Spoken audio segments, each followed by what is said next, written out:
నమస్కారం. Next G news కి స్వాగతం. ఈనాటి వార్తా విశేషాలు. యాంటీ నార్కోటిక్స్ డే సందర్భంగా గుంటూరులో నిర్వహించిన వాగ్దాన్ కార్యక్రమంలో ముఖ్యమంత్రి చంద్రబాబు నాయుడు పాల్గొన్నారు. స్థానిక అమరావతి రోడ్లోని ఫీవర్ ఆసుపత్రి నుంచి చిల్లీస్ జంక్షన్ వరకు నిర్వహించిన వాగ్దాన్ ప్రదర్శనలో ప్రజా ప్రతినిధులతో కలిసి సీఎం పాల్గొన్నారు. శ్రీ కన్వెన్షన్ లో విద్యార్థులు యువతతో జరిగే సదస్సులో ఆయన ప్రసంగించారు. ఆంధ్రప్రదేశ్ ను మాదక ద్రవ్య రహిత రాష్ట్రంగా తీర్చిదిద్దేందుకు ఈగల్ సంస్థను స్థాపించామన్నారు. గంజాయి వినియోగాన్ని అరికట్టేందుకు ఉక్కుపాదం మోపడంతో పాటు డ్రగ్స్ నిర్మూలనకు చర్యలు తీసుకుంటున్నామని వివరించారు. ఈ కార్యక్రమంలో కేంద్ర సహాయ మంత్రి పెమ్మసాని చంద్రశేఖర్, హోంమంత్రి వంగలపూడి అనిత, టీడీపీ ప్రజా ప్రతినిధులు, కూటమి నేతలు పాల్గొన్నారు. ఆంధ్ర బ్రాండ్ పోతా ఉందని చాలా సార్లు చెప్పాను. నేను ఆ విధంగా పోరాడితే కడాన ఒక్క సమీక్ష పెట్టలేదు ఆనాటి ముఖ్యమంత్రి. కనీసం ఒక్కసారి ఖండించలేదు. 5 ఏళ్లయింది. యాంటీ డ్రగ్ మూమెంటం మీరందరూ చూస్తే ఇంటర్నేషనల్ డే ఇదే మరికి జరిపేవారు. ఒక్క రోజైనా కార్యక్రమం చేపట్టాడా నేను అడుగుతున్నా. మేము పోరాడితే మా ఆఫీసు మీదకి దాడి పంపించాడు. దాడి చేశారు. తిరిగి కేసులు పెట్టి తెలుగుదేశం పార్టీ కార్యకర్తల్ని జైల్లో పెట్టాలని ప్రయత్నం చేశారు. నేను ఒకటే మీ అందరికీ విజ్ఞప్తి చేస్తున్నాం. ఇదొక సమస్య వారసత్వంగా వచ్చింది. నాకు అనేక సమస్యలు వచ్చాయి, కానీ ఇది పెద్ద సమస్య. 10 లక్షల కోట్ల రూపాయలు అప్పులైనాయి. నేను సూపర్ 6 ఇస్తా అన్నాను. ఒకే మాట చెప్తున్నా, ఎన్ని కష్టాలున్నా మళ్ళీ రాష్ట్రాన్ని బాగు చేసే బాధ్యత మాదని ఆ రోజే చెప్పాం. ఇచ్చిన మాట నిలబెట్టుకుంటామని చాలా స్పష్టంగా చెప్పాం. దాన్ని ముందుకు తీసుకుపోతున్నాం. ఈరోజు నేను వచ్చింది ఇక్కడికి డ్రగ్స్ కానీ గంజాయి కానీ పండించే వ్యక్తులు కానీ అమ్మే వ్యక్తులు కానీ ఈ డ్రగ్స్కు అలవాటు పడిపోయి దీన్ని సేవించే వ్యక్తులు కానీ వాళ్ళందరికీ విజ్ఞప్తి చేస్తున్నాం. నేను మీ అందరి పైన గంజాయి పైన డ్రగ్ పైన యుద్ధాన్ని ప్రకటిస్తున్నా. ఎవరైనా అడ్డం వస్తే తొక్కుకుంటా పోవడం తప్ప ఎవరిని వదిలిపెట్టను. ఈ విషయంలో మనందరం గుర్తుపెట్టుకోవాల్సిన అవసరం ఉంది. 5 ఏళ్లలో మీరు చూశారు. ఇప్పుడే ఎమ్మెల్యే గారు ఒక మాట చెప్పారు. స్థానిక శాసనసభ్యుడు, ఏ నాయకుడైనా రాజకీయాల్లో ఉండే వ్యక్తులు ఆదర్శంగా ఉండాలి. చెడుని ఎక్కడ కూడా ప్రోత్సహించకూడదు. చెడు వ్యక్తులతో కలవకూడదు.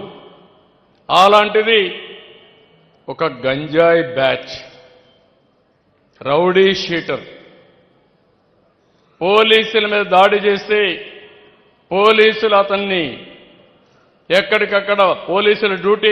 యువత మాదక ద్రవ్యాలను తిరస్కరించాలని మంత్రి నారా లోకేష్ పిలుపునిచ్చారు. ఈ మేరకు ఆయన ఎక్స్ లో పోస్టు చేశారు. మెరుగైన భవిష్యత్తు కోసం యువశక్తిని ఉపయోగించుకోవాలన్నారు. డ్రగ్స్ వినియోగాన్ని అరికట్టనే లక్ష్యంతో ముందుకెళ్తున్నట్లు చెప్పారు. కఠినంగా చట్టాల అమలు, నిఘా ద్వారా మాదక ద్రవ్యాలను అరికట్టడానికి ప్రభుత్వం చొరవ చూపుతుందని లోకేష్ అన్నారు. ప్రధాని నరేంద్ర మోదీ నాయకత్వంలో ఎన్నో ప్రాజెక్టులకు శంకుస్థాపన చేసుకుంటున్నామని కేంద్ర మంత్రి గజేంద్ర సింగ్ షేకావత్ అన్నారు.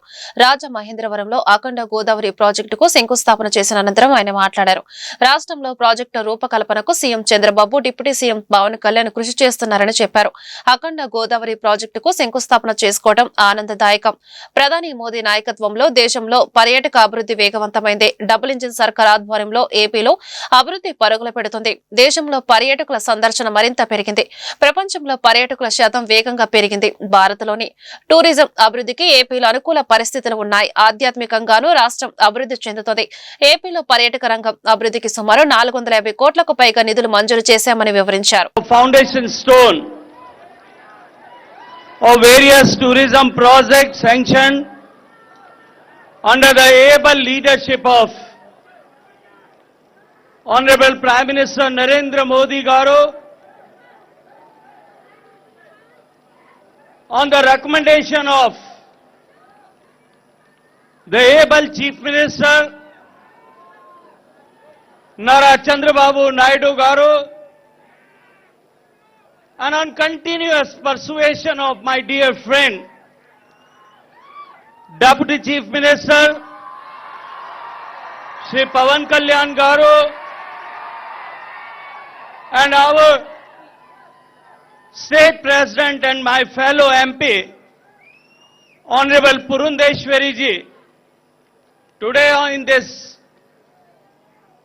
program on the dais, Shri Pawan Kalyan ji, Honorable Purundeshwari ji, Minister of Tourism, Honorable Shri Durgesh ji, Minister in charge and Minister of Jal Shakti, my former department,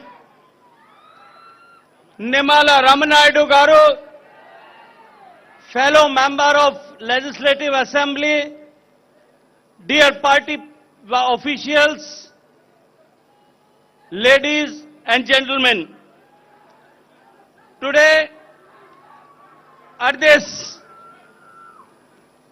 on the banks of river Godavari, it's my great privilege to stand before you in the historic city of Rajamundry on the banks of this sacred river on Pushkar Ghat. It's a moment of pride and purpose as I stand before you to share a story, the story of India's tourism, the story of India's tourism transformation, the story of tourism potential in our country. Dear friend, a story where culture meets commerce, heritage meets hospitality, and spirituality meets sustainability. Under the bold and transformative leadership of Honorable Prime Minister Narendra Modi Garu, and under the regime of this double-engine government in state of Andhra Pradesh, tourism in India has moved from being a sector of potential to a pillar of progress. Dear friends, in 2023, tourism double engine సర్కార్ ఉంటే అభివృద్ధి సాధ్యమని ఆనాడే చెప్పామని BJP రాష్ట్ర అధ్యక్షురాలు MP Purandeswari అన్నారు. ప్రజలు తమపై నమ్మకంతో ఆశీర్వదించి గెలిపించారని చెప్పారు. వికసిత్ భారత్ లో వికసిత్ ఆంధ్రప్రదేశ్ ఒక భాగమని పేర్కొన్నారు. అమరావతి, పోలవరం ఇలా అన్నిటికీ కేంద్రం సహకారం అందిస్తోందని చెప్పారు. అనేక పర్యాటక అభివృద్ధి కార్యక్రమాలకు శంకుస్థాపన చేసుకుంటున్నట్లు వివరించారు. చారిత్రక ప్రాధాన్యత గుర్తించి అభివృద్ధి చేసేందుకు కేంద్రం సాయం అందిస్తోందని పురంధేశ్వరి తెలిపారు. వికసిత్ భారత్ అనేటువంటి ఒక కళ ఏదైతే ఒక స్వప్నం ఏదైతే నరేంద్ర మోడీ గారు ప్రజల ముందు ఉంచారో ఆ వికసిత్ భారత్లో వికసిత్ ఆంధ్ర రాష్ట్రం కూడా ఒక భాగం అని చెప్పి మనం గుర్తించాలి. కనుక అన్ని విధాలా కూడా అధికారంలోకి వచ్చిన నాటి నుండి నేటి వరకు అమరావతి నిర్మాణం కావచ్చు, పోలవరం నిర్మాణం కావచ్చు, స్టీల్ ప్లాంట్ కావచ్చు, సౌత్ కోస్టల్ జోన్ కావచ్చు, రైల్వే జోన్ కావచ్చు, మరి MNREGS కింద పెద్ద ఎత్తున వనరులు రాష్ట్రానికి ఇచ్చి కావచ్చు, అన్ని విధాలా కూడా ఆంధ్ర రాష్ట్ర అభివృద్ధికి కేంద్రం తన సహకారాన్ని అందిస్తూనే ఉంది. అయితే వికసిత్ ఆంధ్ర రాష్ట్రం మనకు కావాలంటే వికసిత్ జిల్లాలు కూడా కావాలి. అంటే వికసిత్ రాజమహేంద్రవరం కూడా ఖచ్చితంగా వికసిత్ ఆంధ్రలో భాగం అని చెప్పి మనం గుర్తించాలి. దానిలో భాగంగానే ఇవాళ అనేక పర్యాటక అభివృద్ధి కార్యక్రమాలు మనం శంకుస్థాపన చేసుకోవడం జరుగుతుంది.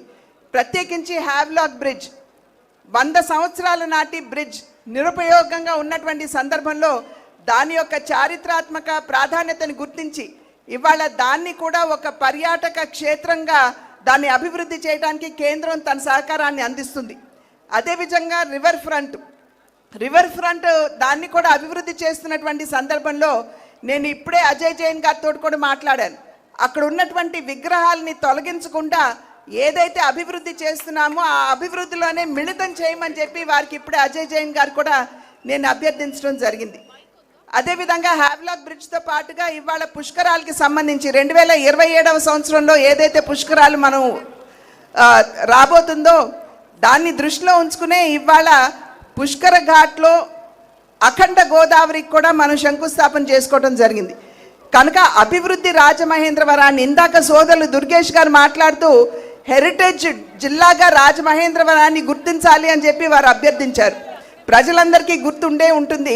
నేను పార్లమెంట్లో ఈ అంశాన్ని లేవనెత్తి రాజమహేంద్రవరాన్ని హెరిటేజ్ సిటీగా గుర్తించమని చెప్పి నేను ప్రత్యేకించి పార్లమెంట్లో నేను రేజ్ చేసినటువంటి అంశం కనుక ఖచ్చితంగా పెద్దలు గజేంద్ర సింగ్ షెకావత్ గారు ఇక్కడే ఉన్నారు.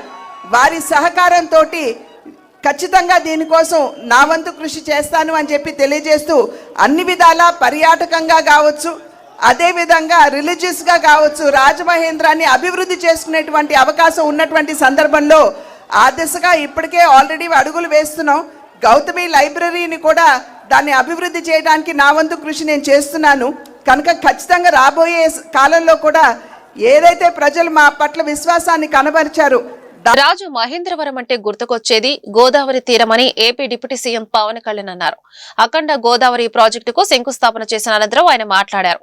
తీరం వెంట నాగరికత, భాష అన్ని అభివృద్ధి చెందుతాయని చెప్పారు. ఆంధ్రుల అన్నపూర్ణగా పేరుగాంచిన డొక్కా సీతమ్మకు జన్మనిచ్చిన నేల ఇది అని చెప్పారు. ఆదికవి నన్నయ్యతో పాటు ఎంతో మంది కళాకారులకు జన్మనిచ్చిన నేల ఇది. ఎంతో కాలంగా ఉన్న కళను సాకారం చేసే దిశగా ముందుకెళ్లడం ఆనందదాయకం. పర్యాటక రంగంలో యువతకు ఎక్కువ ఉపాధి అవకాశాలు ఉంటాయి. ప్రాజెక్టు పూర్తయితే ఏటా 4 లక్షల మంది పర్యాటకులు పెరిగే అవకాశం ఉంది. శక్తివంతమైన నాయకులు, ప్రభుత్వం ఉంటే అభివృద్ధి వేగవంతమవుతుంది. విశాఖ స్టీల్ ప్లాంట్ ప్రైవేటీకరణ కాకుండా ఆపగలిగాము అంటే దానికి కేంద్ర మంత్రి గజేంద్ర సింగ్ షెకావత్ కారణం. ఆంధ్రప్రదేశ్ అభివృద్ధికి ఆయన ప్రత్యేక కృషి చేస్తున్నారు. రాష్ట్ర వ్యాప్తంగా ఉన్న పర్యాటక కేంద్రాలకు పునరుజ్జీవం అందించాలని కోరుతున్నాం. రాజస్థాన్ లో వీరులు పుట్టిన నేల నుంచే గజేంద్ర సింగ్ షెకావత్ వచ్చారు. ఆంధ్రుల పౌరుషం ఉన్న ఈ నేల స్వభావాన్ని అర్థం చేసుకుంటున్నారని పవన్ కళ్యాణ్ చెప్పారు. శక్తివంతమైన మనకి ప్రభుత్వం ఉన్నప్పటికీ కూడా కేంద్రంలో కూడా అంతే, దానికి మించి, దానికి 100 మించిన శక్తివంతమైన నాయకులు, శక్తివంతమైన ప్రభుత్వం ఉంటే మనకి ప్రాజెక్టులు చాలా అవలీలుగా అవుతాయి, వెంటనే చాలా తొందరగా పూర్తి చేయొచ్చు. మనకి నదులు అనేవి మనం ఎలా చూస్తామంటే విదేశాల్లో కేవలం అక్కడ కూర్చోబెట్టి రెస్టారెంట్స్ లేదంటే ఇవి పెడతారు. మన నది మన జీవనంలో భాగం, మన నది మన సంస్కృతిలో భాగం మనకి. అలాంటి భాషా సంస్కృతులు పరివిడిల్లే తీరవాహక ప్రాంతాలు మనవి. అందుకని వీటిని ముఖ్యంగా మనం కూర్చున్న పుష్కర్ ఘాట్లు డెవలప్ చేయడంతో పాటు ముఖ్యంగా మన కళలు వీటి మొత్తం చూస్తే దాదాపు అక్కడ మనకున్న షాప్స్ పెట్టడం కానీ, మన సంస్కృతికి సంబంధించిన షాప్స్ కానీ ఇవన్నీ పెట్టడానికి చాలా బలమైన ప్రణాళిక చేశారు. ఇది ఈ 4 ఏళ్ల కాలంలో కేంద్ర రాష్ట్ర ప్రభుత్వాల ఉమ్మడి సహకారంతో 2035 నాటికి 35 లక్షల పర్యాటకులను అఖండ గోదావరి ప్రాజెక్టు ఆకర్షించేలాగా, అలాగే రాష్ట్ర వ్యాప్తంగా ఉన్న పర్యాటక కేంద్రాలకు పునర్జీవం పోసేలాగా గౌరవ ప్రధానమంత్రి శ్రీ నరేంద్ర మోదీ గారి సహకారం, గౌరవ ముఖ్యమంత్రి శ్రీ నారా చంద్రబాబు గారి నాయకత్వం, అలాగే పర్యాటక రంగాన్ని అద్భుతంగా తీర్చిదిద్దాలి అన్న ఆలోచనతో ఉన్న మన నేలబిడ్డ కందుల దుర్గేష్ గారు, వారి సారథ్యంలో రాష్ట్ర పర్యాటక రంగం ముందుకు పోతుందని తెలియజేస్తూ, Gajendra Singh Shekhawat ji always wants our Andhra Pradesh to be very progressive, to have a greater development, and he would like all the support which is needed, and he would extend that. This is not the first time, this is not going to be the last time. As long our NDA government continues, the growth will happen in a fast-paced manner. And we are grateful to you, sir. We are extremely grateful to you for the support you have extended. Annamayya జిల్లాలో ప్రముఖ యోగా గురువు రామ్దేవ్ బాబా పర్యటించారు. ప్రముఖ పర్యాటక కేంద్రం Horsley hills ను ఆయన సందర్శించారు. అక్కడ అంతర్జాతీయ వెల్నెస్ సెంటర్ ఏర్పాటుకు స్థల పరిశీలన చేశారు. ఈ సందర్భంగా బాబా రామ్దేవ్ మాట్లాడుతూ AP CM Chandrababu visionary leader అని కొనియాడారు. ఆయన ఆలోచనతో హర్సిలీ హిల్స్ లో వెల్నెస్ సెంటర్ ఏర్పాటు చేస్తున్నట్లు చెప్పారు. సాంస్కృతిక, ఆధ్యాత్మిక వెల్నెస్ సెంటర్ ఏర్పాటుకు ప్రణాళికలు చేస్తున్నట్లు తెలిపారు. ఇప్పటికే తమ ప్రతినిధులు హర్సిలీ హిల్స్ ను పరిశీలించినట్లు చెప్పారు. ఈ కార్యక్రమంలో పర్యాటక శాఖ అధికారులు పాల్గొన్నారు. Chandrababu Naidu ji is a generous person. He is a very spiritual and he wants to hear international level wellness center, and our vision is we can build here a spiritual, cultural, health, wellness tourist place. Already Horsley Hill a historical and very divine place. So what we can do here, so we came here for visit. So we are very happy we can do something here for big for Andhra and not only for nation, for international center. Tirumala యాత్రపై gaming app సృష్టించి భక్తులను మోసగిస్తున్న robo lakhs కంపెనీపై చర్యలు తీసుకోవాలని జనసేన నేత Kiran royal కోరారు. ఈ మేరకు TTD chairman BR నాయుడుకు ఆయన ఫిర్యాదు చేశారు. దీనిపై స్పందించిన టీటీడీ చైర్మన్ వెంటనే చర్యలు తీసుకోవాలని విజిలెన్స్ అధికారులను ఆదేశించారు. తిరుపతి నుంచి తిరుమల ప్రయాణం, వైకుంఠం క్యూ కాంప్లెక్స్ నుంచి శ్రీవారి ఆలయం దైవ దర్శనం చేసుకున్న దృశ్యాలతో రోబో లాక్స్ యాప్ ను రూపొందించినట్టు ఫిర్యాదులు అందాయి. ఈ సందర్భంగా బిఆర్ నాయుడు మాట్లాడుతూ దైవ భక్తిని అదునుగా చేసుకుని ఆన్లైన్ లో వసూళ్లకు పాల్పడుతున్నట్లు తమకు ఫిర్యాదులు అందినట్లు తెలిపారు. స్వలాభం కోసం తిరుమల దృశ్యాలతో అక్రమాలకు పాల్పడుతున్న వారిపై కఠిన చర్యలు తీసుకుంటామన్నారు. కిరణ్ రాయల్ మాట్లాడుతూ శ్రీవారి భక్తుల మనోభావాలు దెబ్బతీసేలా గేమ్ ను డిజైన్ చేశారన్నారు. శ్రీవారి ఆలయంలో అణువణువు ఎలా ఉంటుందో తెలిపేలా గేమ్ ను డిజైన్ చేశారని, వెంటనే దాన్ని తొలగించారని టీటీడీని కోరినట్లు చెప్పారు. తమిళనాడు, కర్ణాటక, కేరళలోనూ ఆలయాలపై చాలా గేమ్ డిజైన్లు ఆన్లైన్ లో ఉన్నాయని, ఆయా రాష్ట్ర ప్రభుత్వాలు దీనిపై దృష్టి సారించాలని కోరారు.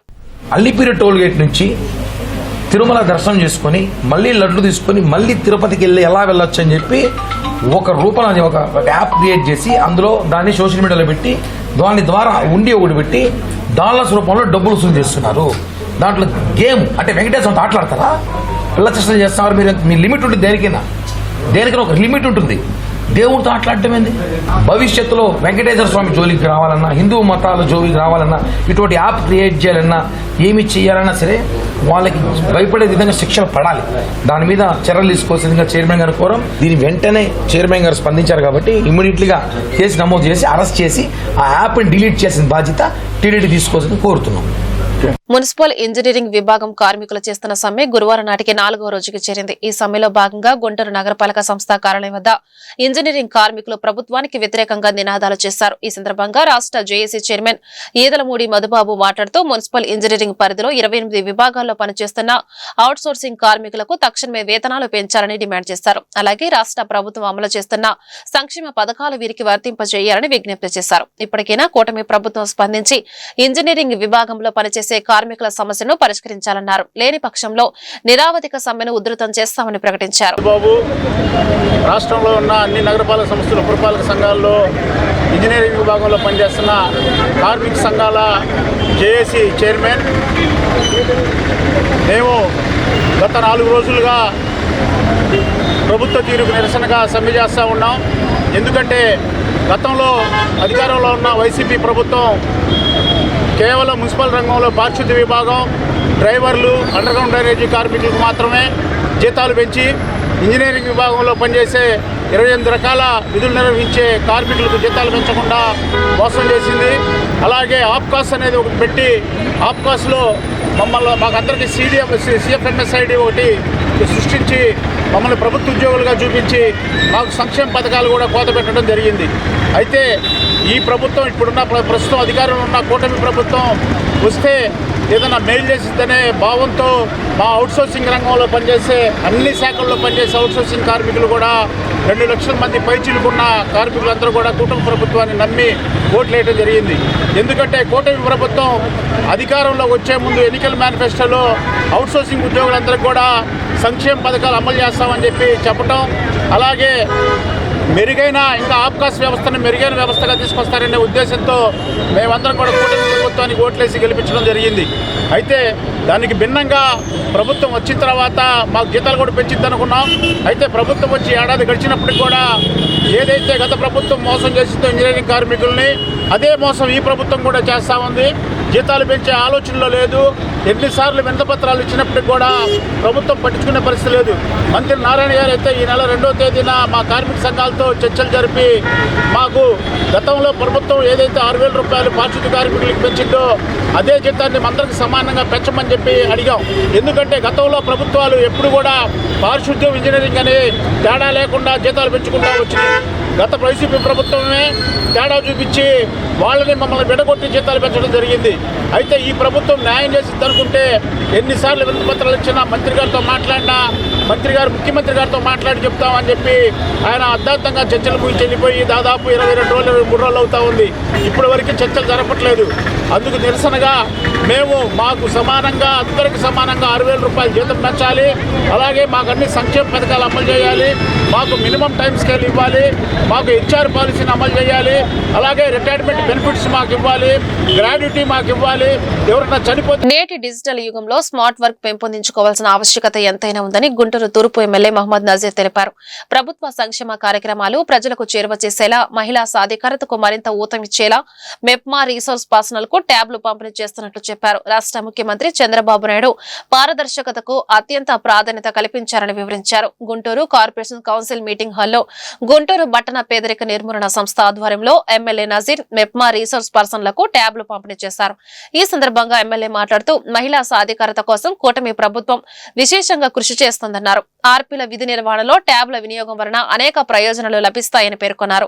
P4 ద్వారా పేదరికం లేని సమాజాన్ని నిర్మిస్తామన్నారు. చంద్రబాబు దార్శనికత వలనే యోగాంధ్ర కార్యక్రమం రికార్డులు సృష్టించిందన్నారు. ఈ కార్యక్రమంలో నగర deputy mayor Sheikh Sajila, MEPMA PD Vijayalakshmi పాల్గొన్నారు. భాగంగా ఉన్నటువంటి మహిళలు ఆర్థికంగా సామాజికంగా అభివృద్ధి కావాలనేటువంటి గొప్ప ఆలోచనతో ముఖ్యంగా పట్టణాల్లో నివసించేటువంటి పేదలకి జీవనోపాధితో పాటు ఆర్థికంగా నిలదొక్కుకోవాలనేటువంటి ఆలోచనతో నిర్మించినటువంటి మెప్మా డిపార్ట్మెంట్లో పనిచేసేటువంటి ఆర్పీలు ముఖ్యంగా ప్రతి ఒక్క గవర్నమెంట్ స్కీమ్ దగ్గర నుండి కేంద్ర రాష్ట్ర ప్రభుత్వాలు ఇచ్చేటువంటి ప్రతి ఒక్క కార్యక్రమాన్ని కూడా ఇంటింటికి తీసుకుని వెళ్ళినటువంటి ఆర్పీలకు డిజిటల్గా ఈరోజు మారుతున్నటువంటి యుగంలో ప్రతి ఒక్కరు కూడా కంప్యూటర్స్ని వాడుతూ ల్యాప్టాప్స్ని వాడుతూ పనిచేస్తున్నటువంటి తరుణంలో వాళ్ళకు కూడా మరింత వెసులుబాటుగా ఉండేటువంటి విధంగా ఈరోజు గ్యాలక్సీ శాంసంగ్ సంబంధించినటువంటి 5G ట్యాబ్ను దాదాపు 150 మందికి గుంటూరు తూర్పు నియోజకవర్గంలో ఇవ్వడం జరుగుతూ ఉంది. ముఖ్యంగా దీని ద్వారా వాళ్ళందరూ కూడా ఆడిట్తో పాటు కొత్త గ్రూప్స్ని ఫామ్ చేయడం, దాంతోపాటు వాళ్ళని ప్రమోట్ చేసుకోవడం, అవసరమైనటువంటి బ్యాంక్ లింకేజ్తో పాటు అన్ని కార్యక్రమాలు కూడా ట్యాబ్ ద్వారా చేసుకొని మరింత పారదర్శకంగా వెసులుబాటుగా ప్రతి ఒక్కరికి కూడా అర్థమయ్యేటువంటి విధంగా ఎక్కడా కూడా లోటుబాట్లు లేకుండా మరింత దీనిగా పనిచేయడానికి ఆలోచనతో ఈరోజు గౌరవ ముఖ్యమంత్రి గారు పెద్ద ఎత్తున రాష్ట్రంలో ఉన్నటువంటి 9,590 ఆర్పీలందరికీ కూడా ఈరోజు ట్యాబ్స్ని ఇవ్వడం జరుగుతూ ఉంది. చాలా సంతోషం. ఎందుకంటే చంద్రబాబు నాయుడు గారు రాష్ట్రంలో కొత్త ఆలోచనతో ఈరోజు P4 పథకాన్ని ముఖ్యంగా పేదవారిని ఉన్నతమైనటువంటి వర్గాలకు సమానంగా ఎదిగేటువంటి విధంగా పెట్టినటువంటి కార్యక్రమాన్ని ప్రజల్లో తీసుకొని వెళ్ళడానికి ఒక నూతన ఒరడితో ఈరోజు ట్యాబ్లు ఇవ్వడం జరుగుతూ ఉంది.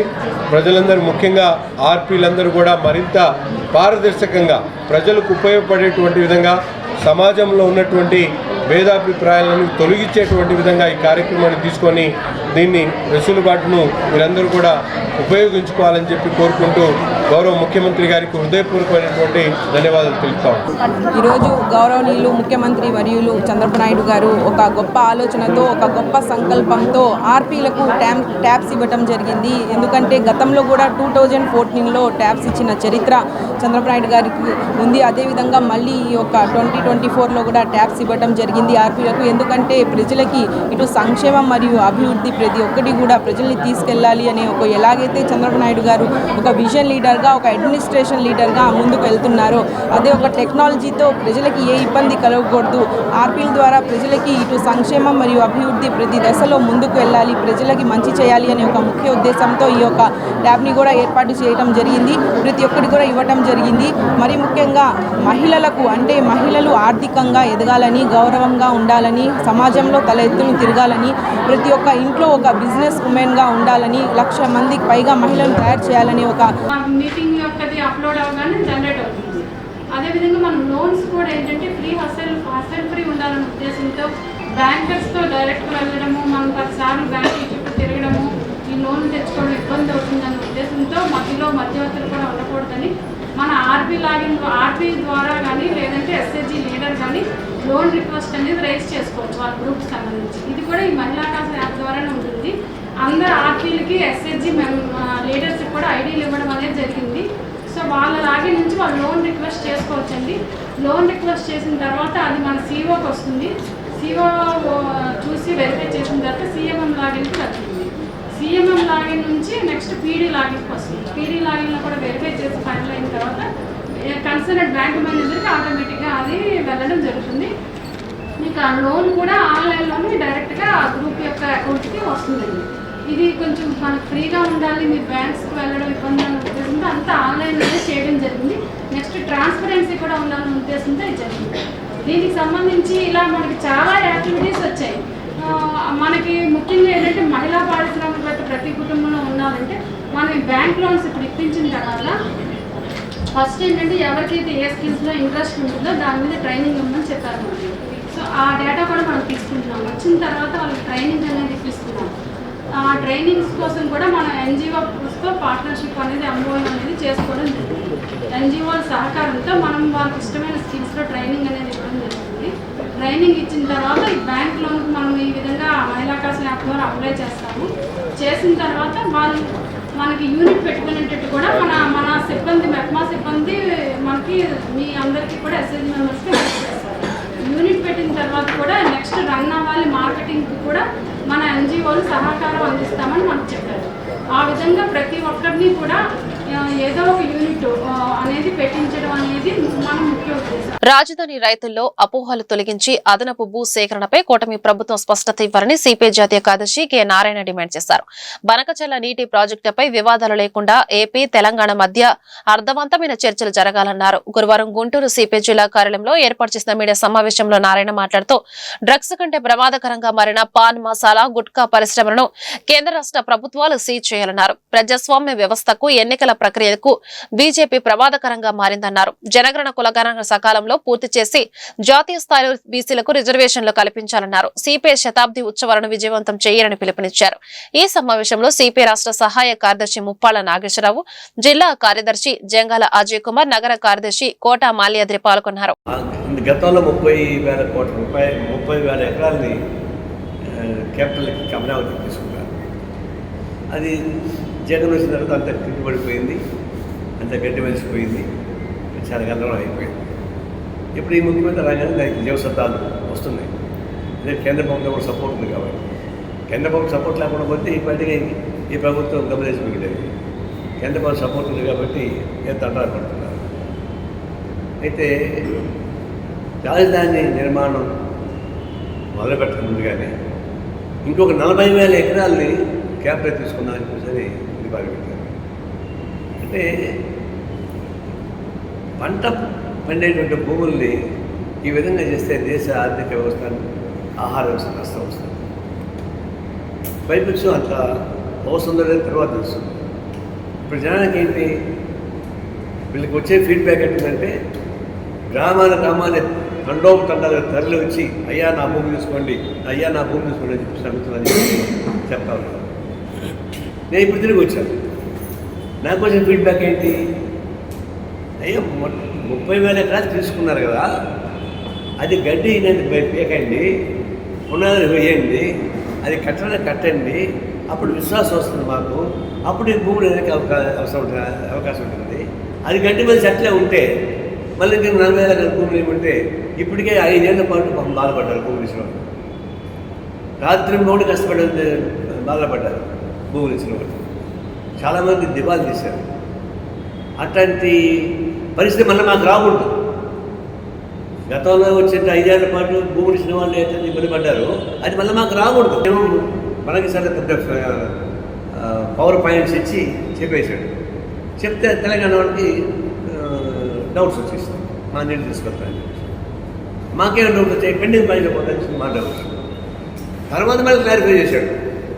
నేనేం చేశాను, తెలంగాణ వాళ్ళ ప్రాజెక్టు కాదని చెప్పారు కదా, సముద్రం పోయే నీళ్ళని వాళ్ళు వాడుకోవచ్చు, మేము వాడుకోవచ్చు కదా అని చెప్పాను.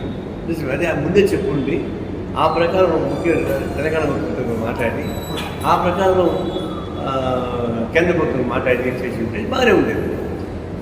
మీరు హడావిడిగా కుర్రాన్ని బండి రాకపోవచ్చు. ఇప్పుడు జగన్మోహన్ రెడ్డి కూడా చెప్తున్నారు, సారీ తెలంగాణ ముఖ్యమంత్రి రేవంత్ రెడ్డి కూడా చెప్తున్నారు, నిజమే ఇది 2 రాష్ట్రాల సమస్య. ఈ వార్తలు ఇంతటితో సమాప్తం. నమస్కారం.